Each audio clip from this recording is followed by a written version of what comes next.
Aqui é o professor William e esse é mais um vídeo da série Resolução de Química UFPR 2019.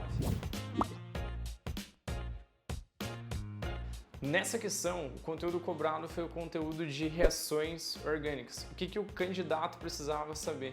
Ter um domínio de como que os compostos são gerados e quais seriam as rotas possíveis para isso determinar. Para a gente entender isso, bora para mais um vídeo.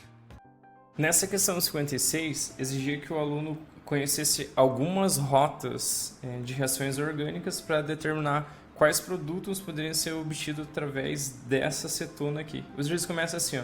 As cetonas pertencem a uma classe de substâncias empregadas como reagente de partida na síntese de outros compostos orgânicos, contendo diferentes grupos funcionais. No esquema abaixo estão indicados 5 rotas de síntese, as quais fornecem 5 produtos diferentes a partir de uma mesma cetona. Então, o que o exercício queria? Por exemplo, aqui a gente tem uma cetona genérica aqui com os radicais orgânicos, que aqui pode ser qualquer grupo de hidrocarboneto, e daí ele colocou algumas rotas aqui. Então, o que você precisava basicamente determinar? Saber qual composto a gente consegue obter a partir da cetona. E aí, alguns compostos a gente não consegue obter a priori, e a gente vai ver que aqui no caso existiam 2 reações para a gente que conseguiam determinar qual produto pode ser obtido. Ou seja, a gente não consegue obter nenhuma amina a partir de uma rota de cetona, porque a gente vai ter o quê? O grupamento aqui, a gente elimina esse item, ou seja, obter, no caso aqui a gente tem um hidrocarboneto, ou seja, um hidrocarboneto normal, a gente não vai ter uma rota.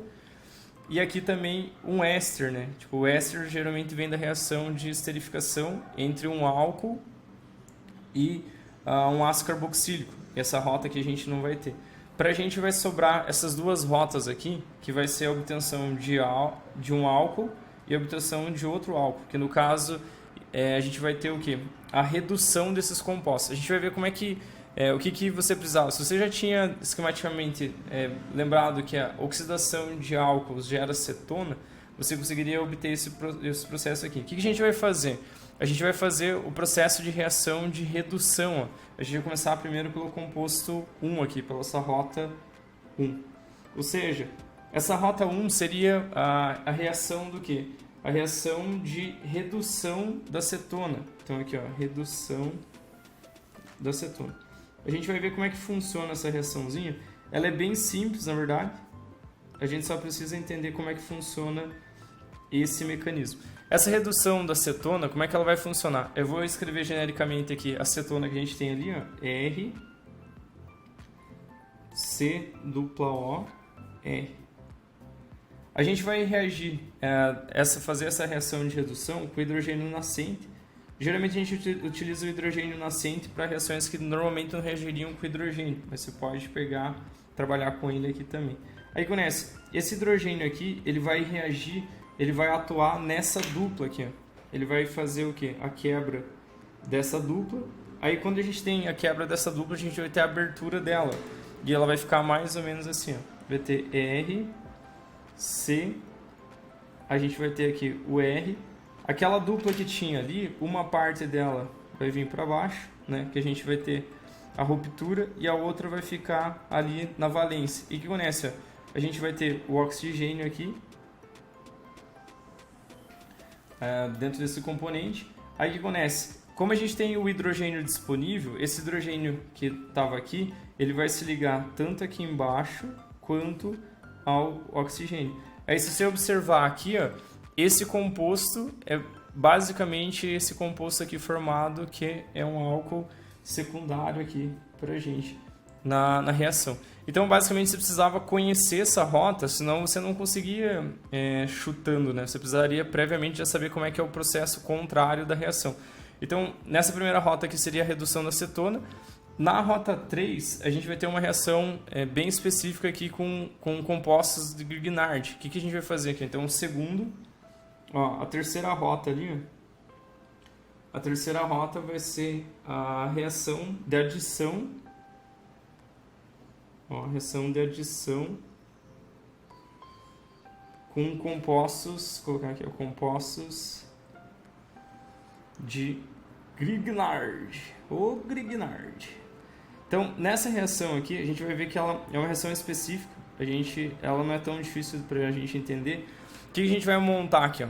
Essa reação do composto Grignard, a gente vai ter primeiramente acetona ali, que a gente está pegando uma acetona genérica e partindo sempre dela na hora de montar. Vai ser R, ó, C dupla O, R. E aqui, ó, o que eu vou fazer? Aqui eu vou reagir o composto, primeiramente, com um composto Grignard, que ele basicamente é o quê? É uma parte do hidrocarboneto, o magnésio e um halogênio. E aí a gente vai ver qual produto é formado. O que acontece aqui? Ó? Esse composto ele vai ter a capacidade de abrir essa ligação dupla que é em saturação, e a gente vai abrir essa valência e vai formar esse composto aqui, ó. Vai formar o R, ó, R, C, R, e aqui, aquela valência que a gente abriu, ó, ela vai ter uma valência para cá, e a gente vai ter o oxigênio continuando aqui, e a gente vai ter o MgX entrando nessa parte aqui com oxigênio, e a gente vai ter a outra parte do radical R para cá. E essa reação ainda ela continua na adição em meio de H+, com água, a gente vai ter o quê? A retirada desse composto do Mg aqui para formar um sal de magnésio. Que daí esse hidrogênio ele vai entrar nesse grupo aqui, vai ficar assim, ó, O, vou colocar aqui, ó, R, C, O, aqui vai ficar o R.